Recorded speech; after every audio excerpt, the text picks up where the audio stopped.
I'm Lieutenant Colonel Michael Pendergrast, and I'm the former CO of the Loyal Edmonton Regiment.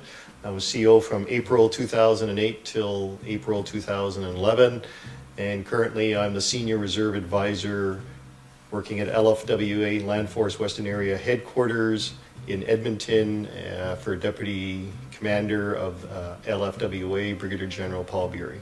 I joined the Loyal Edmonton Regiment in 1996. I actually transferred to the Loyal Edmonton Regiment. I originally joined the Royal Winnipeg Rifles in January 1977. And the reason I joined Royal Winnipeg Rifles is I come from a military background. My father was in the Air Force, and we moved around, and I ended up in Army Cadets. I was in the Canadian Scottish Cadets 1972 to 74. In Courtenay and Comox, BC, and the PPCLI cadets in Winnipeg at Capion Barracks. So when I turned 17, I transferred to the Royal Winnipeg Rifles, or joined the Royal Winnipeg Rifles. FRIC is the Force Reintegration Cell. That was established in 2010 in Afghanistan, and the whole ISAF headquarters determined there was a need to try and reintegrate insurgents back into society, and that is basically a standard procedure in any type of insurgency or any type of war where you've had an insurgency. So for example, in some of the African countries where they've been fighting and they have the UN DDR, which is disarmament, demobilization and reintegration, it was a similar type program. Well, the Force Reintegration Cell in Afghanistan at ISAF headquarters in Kabul consisted of approximately 35 people. It was headed up by a British Major General. The deputy was an American civilian from the American State Department. And for the remainder of the staff, we were a mixture of civilian and military, so approximately 1/3 civilian, 2/3 military. And the staff were Americans, Brits predominantly. There was Canadians. I was the only Canadian in that cell. There was Australians,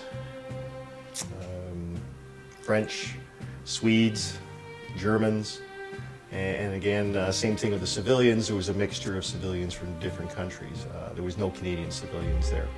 Even though we were in the camp in ISAF headquarters, which was well secured and heavily guarded, there was always the threat of rockets being fired into the camp. There was rockets that were fired while we were there. On September 12th, 2011, there was the complex attack that was on ISAF headquarters, and the U.S. Embassy, which was approximately 200 meters away from ISAF headquarters. So the headquarters was tied down for over 24 hours, and they fired, I think it was over 15 RPGs at the headquarters. They also fired recoilless rifle rounds at the headquarters and the U.S. Embassy, and there was also shooting from small arms at both locations. So.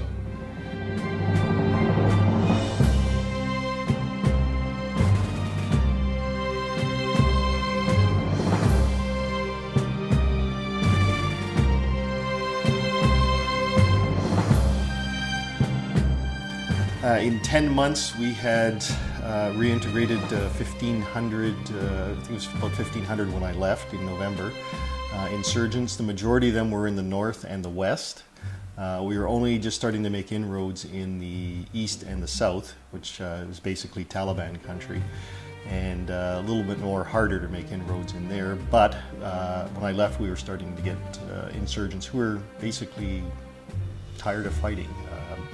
There was questionnaires asked of them when they reintegrated, and the biggest one was they were tired of the fighting. Some of them had been fighting against the Russians and fought in the Civil War, and then got fighting against the Afghan government, which of course is supported by ISAF and NATO. The Loyal Edmonton Regiment means to me, it's like a family.